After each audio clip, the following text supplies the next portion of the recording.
ফিরে এলাম বিরতির পর। আপনারা দেখছেন ভোট বাংলা, আপনাদের সঙ্গে রয়েছে আমি অঙ্কুর। আমি আসবো বিজেপি মুখপাত্র আলী হোসেনের কাছে। কি মনে হচ্ছে এবারের এসআইআর এ যে পরিমাণ মানুষের নাম বাদ গিয়েছে এবং সেটা এবারের ভোটের ইস্যু হিসেবে আপনাদের কতটা হেল্প করলো? দেখুন, এসআইআর এর বিষয়টা সম্পূর্ণ আলাদা। এটা হলো ইলেকশন আমি কমিশন। আসছি আলিদা, এই মুহূর্তে একটা তথ্য দর্শকদের জানিয়ে রাখি। শিলিগুড়িতে যে পোস্টাল ব্যালট কাউন্টিং চলছিল সেই কাউন্টিং বন্ধ হয়েছে। 6টার মধ্যে 5টা ট্রাঙ্ক খোলা ছিল, এমনটাই অভিযোগ তৃণমূল কংগ্রেসের প্রার্থী গৌতম দেবের। আপনাদের জানিয়ে রাখি, শিলিগুড়িতে যে পোস্টাল ব্যালট কাউন্টিং, সেই পোস্টাল ব্যালট গণনা বন্ধ রয়েছে বলেই জানতে পারা যাচ্ছে। 6টার মধ্যে 5টা ট্রাঙ্ক খোলা ছিল, এমনটাই অভিযোগ করেছেন তৃণমূল কংগ্রেসের প্রার্থী গৌতম দেব। এই কেন্দ্রে ভারতীয় জনতা পার্টির প্রার্থী ডক্টর শঙ্কর ঘোষ। এই কেন্দ্রেও একটা হাড্ডাহাড্ডি লড়াই, এবং সেখানে তৃণমূল কংগ্রেসের পক্ষ থেকে প্রার্থী গৌতম দেব তিনি বলেছেন যে এই 6টার মধ্যে 5টা ট্রাঙ্ক খোলা ছিল এবং সেই কারণেই এই মুহূর্তে গণনা বন্ধ রয়েছে বলে জানতে পারা যাচ্ছে। এই কেন্দ্রে লোকসভা নির্বাচনের নিরিখে শিলিগুড়ি কেন্দ্রে প্রায় 66,000 ভোটে এগিয়ে রয়েছে ভারতীয় জনতা পার্টির প্রার্থী ডক্টর শঙ্কর ঘোষ। অন্যদিকে এই কেন্দ্রে এসআইআর এর জন্য প্রায় 36,000-এরও বেশি মানুষের নাম বাদ পড়েছে, ফলে অত্যন্ত হেভিওয়েট এই কেন্দ্র। ডক্টর শঙ্কর ঘোষ ও বনাম গৌতম দেবের এই লড়াই।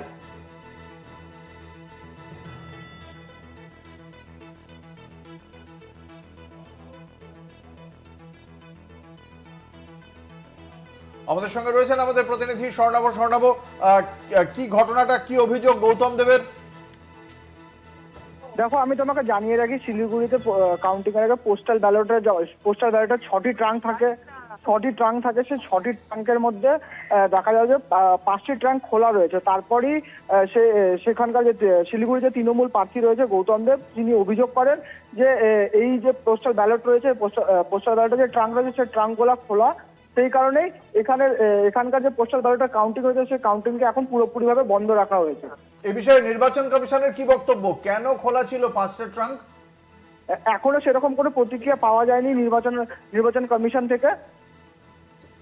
আচ্ছা, ধন্যবাদ। আমাদের সঙ্গে ছিলেন আমাদের প্রতিনিধি স্বর্ণাভ রায়।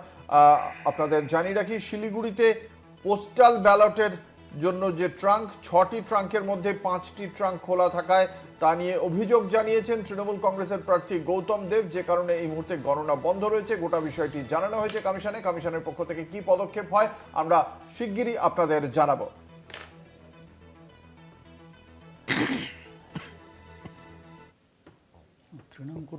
কথা বলবো, আমাদের সঙ্গে রয়েছেন আলী হোসেন সাহেব।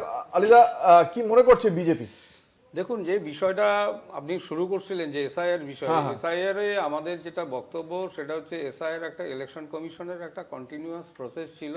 সেই প্রসেসটাও শেষ হয়েছে। এবার বৈধ ভোটারের ভোট হয়েছে, আমরা সবাই দেখলাম দারুণ ভোট পড়েছে।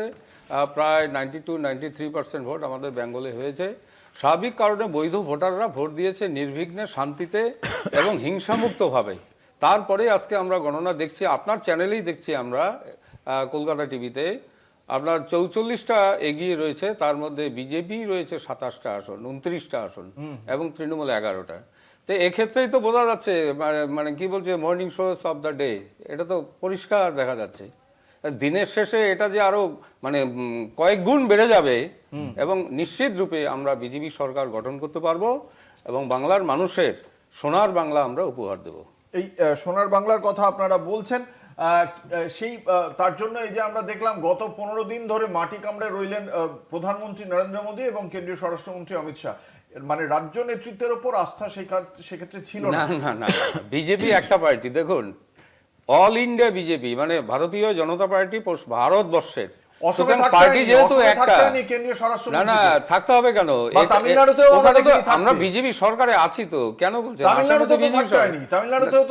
বাংলা একদিনের, বাংলা ডক্টর শ্যামাপ্রসাদ মুখার্জির বাংলা।